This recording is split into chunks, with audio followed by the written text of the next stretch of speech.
What we're here to talk about today is Fracture, a game releasing summer 2008, being published by LucasArts and developed by Day One Studios.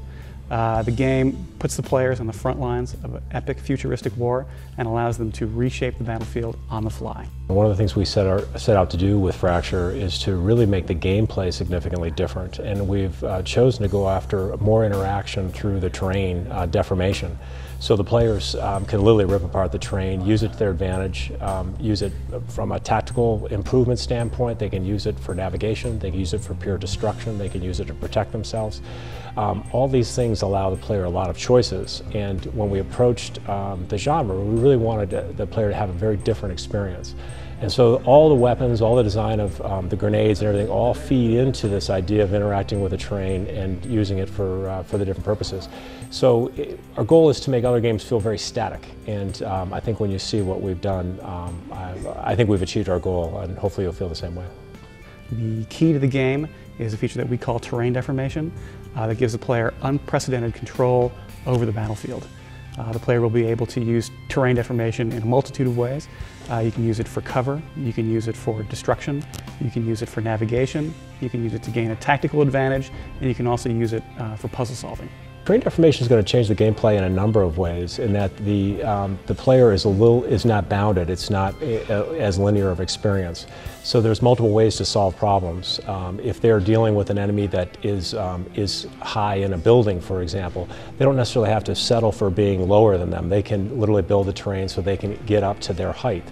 And there's a number of vehicles in the game to do that, whether it be just deforming the terrain, or we've got what we refer to as a spike grenade that you'll see in the demo later. And the player can actually ride that up and get up to a higher elevation and kind of level the playing field, if you want to think of it that way. Also using it as cover, so if a very aggressive enemy is attacking him, he may be able to use it to block that enemy and get that enemy's tactics to change. So that's how the terrain deformation works. The hero character in the game is a fellow named Mason Briggs. He fights on the side of the Atlantic Alliance. Mason Briggs is a terrain demolitions expert in the Atlantic Alliance Army, so he is uniquely skilled and able to deform terrain and fight the war.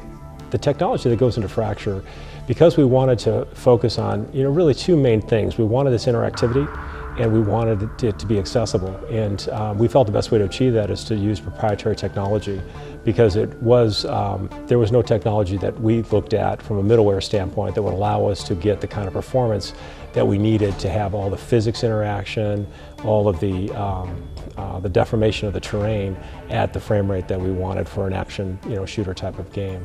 So the technology has been very, very challenging. Most of the systems that whether it be animation or artificial intelligence, really had to be rethought, because the AI being an example of the terrain dynamically changing, how the AI interacts with that, how they use the terrain, how they deform the terrain themselves, how they fight against you if you deform the terrain, all had to be rethought and iterated on. And I think you'll find it pretty interesting when you see it.